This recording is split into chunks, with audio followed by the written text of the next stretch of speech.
the concept of it. Great. Third grade. Yeah. String cheese. Third grade. I'm not doing it anymore. I'm like, You got out the String peanut butter cheese. jelly bag. You like string cheese? I like Wall Street. Really natural. Bradshaw would do It it. goes from I string bet. cows. It's straight from the It's cow's probably mouth. not even cheese. One time I was teaching Kim one, He does both the cow and. Just this what's- is many years ago, and And I said like on an atomic level, milk is like a milk's a heterogeneous mixture. Because it's, mostly liquid, but if you look at it underneath the microscope, it has like fat globules in it. So I said, if you go far enough down, milk actually becomes a heterogeneous mixture.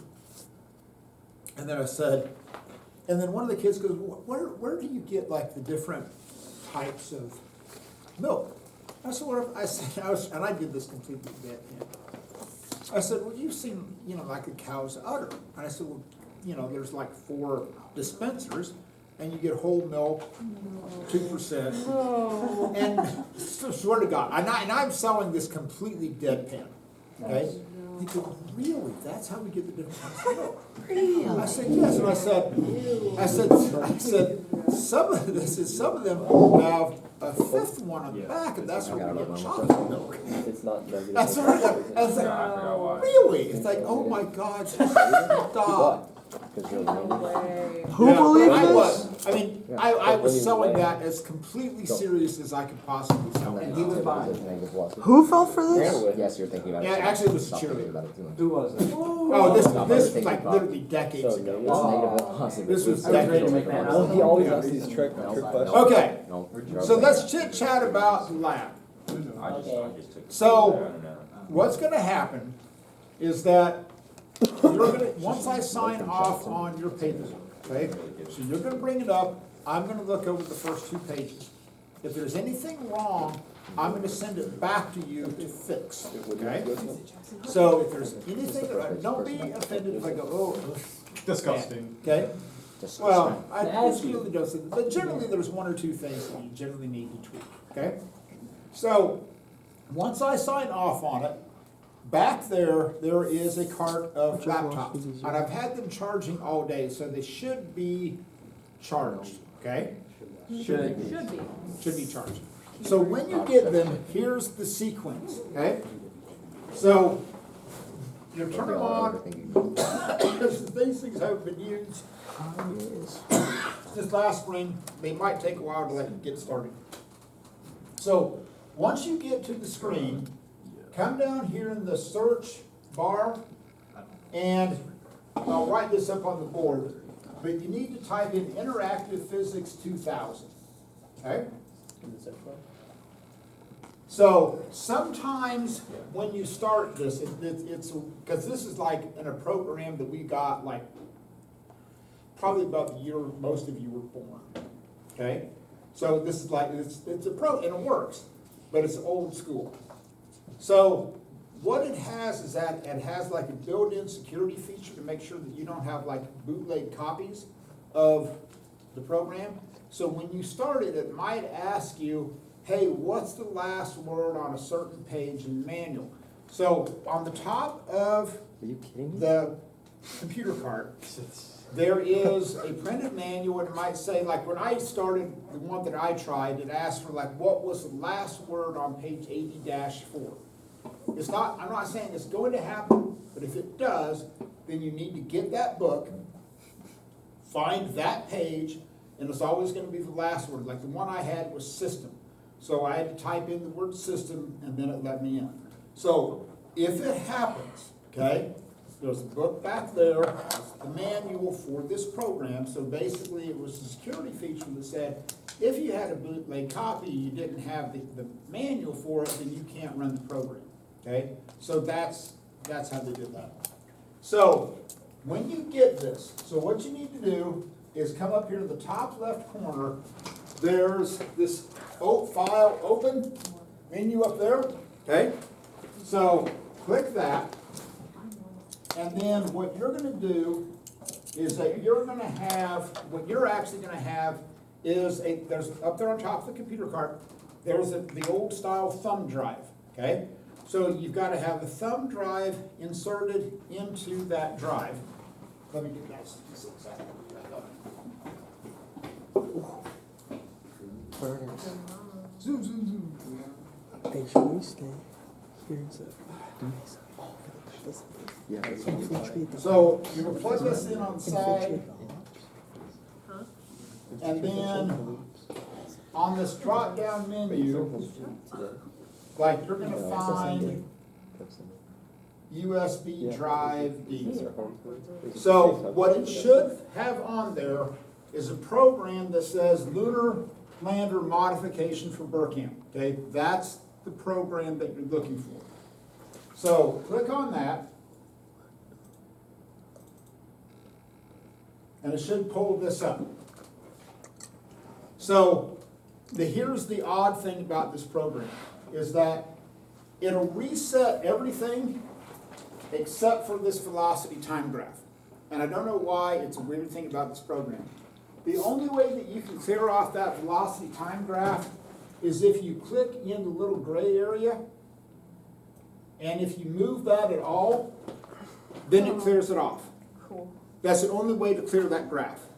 And why it works, I don't know, but it's an anomaly about this program.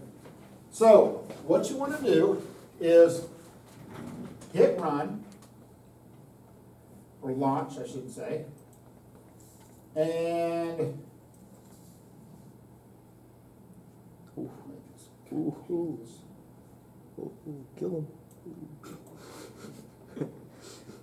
Yo. okay, crash okay. Okay, you're actually gonna try me.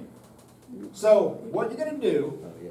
He was a truck. is that once you land it, then over here on page 3, you need to get some data from your flight, right?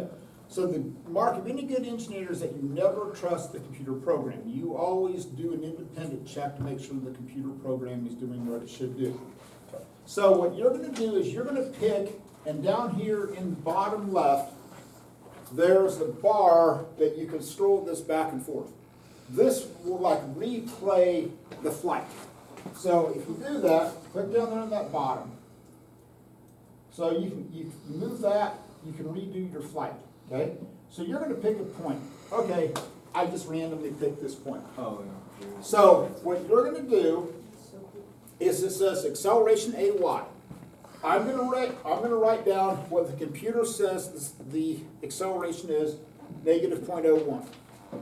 Whatever my velocity in the y direction, negative 0.52. I'm gonna write down those two numbers.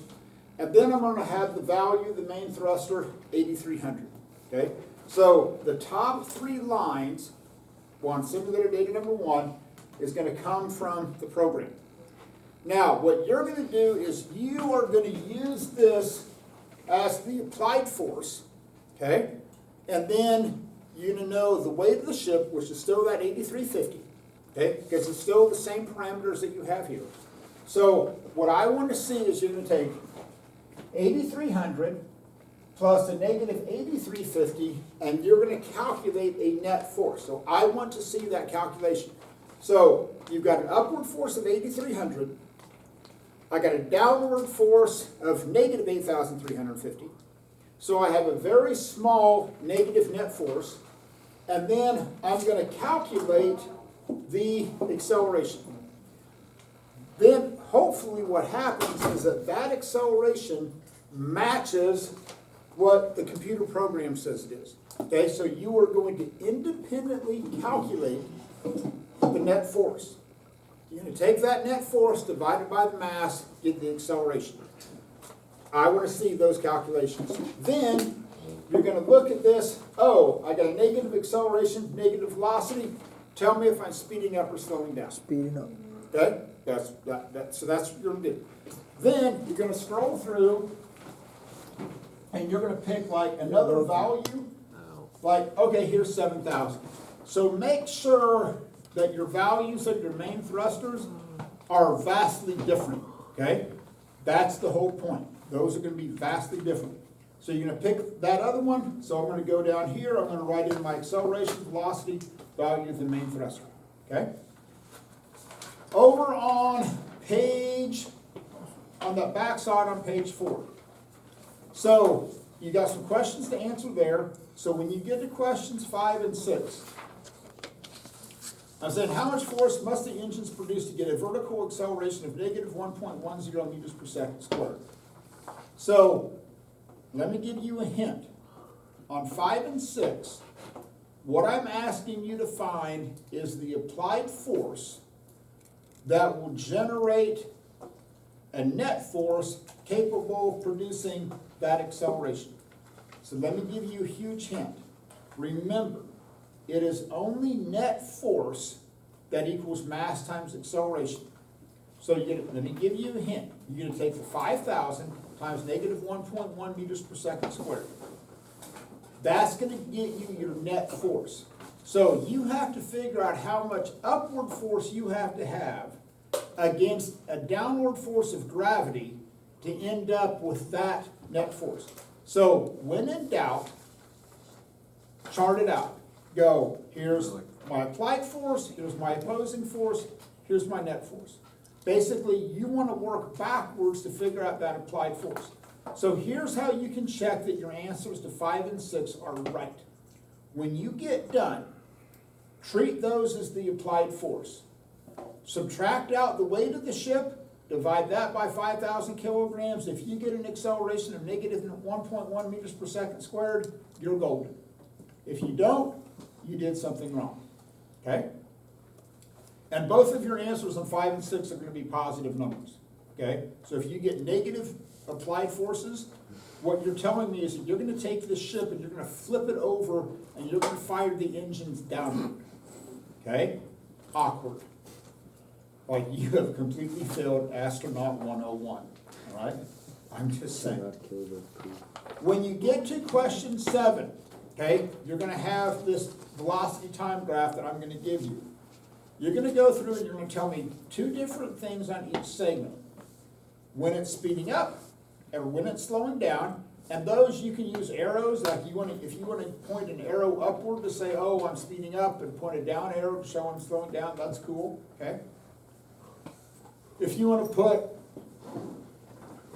SU for speeding up and SD for slowing down, that's cool, I don't care.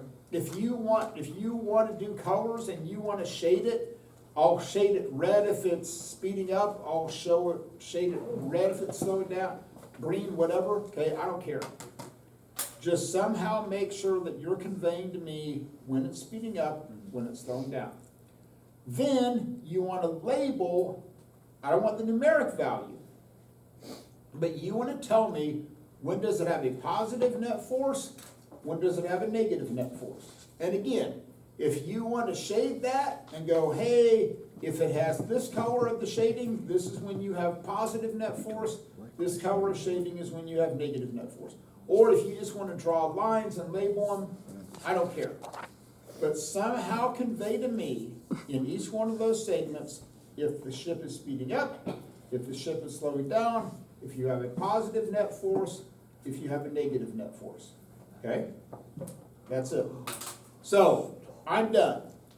So, come up. It's going to take me a while because I'm going to thoroughly go through page 1, that first page front and back. Once I sign off on it, go grab a laptop, grab a thumb drive, find that program, and then hopefully it works. And maybe look at the book if you want. Now, when you get done, okay, here's the most critical thing. When you get done, come up here and exit out of the program. And it's going to ask you if you want to save it. No. Don't. Okay, because if you save it, then you're going to override my program. Okay, so when you get done and it says, do you want to save it? You say no. Yes. Okay, do not save the program. Okay, so go no, boom, you're out. Okay, all right, so if you think you are good to go, bring it up. Now we'll go.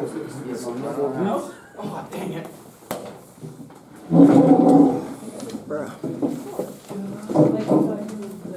I'm already on number 2. What are you doing? You just slacked it. What are you doing? Minus 30. No. What? Yeah. Are you trying to calculate right now? Magnets. Oh. What do you do? Magnets. You were recording. Yes, they're magnets. That's why they're called snatoms.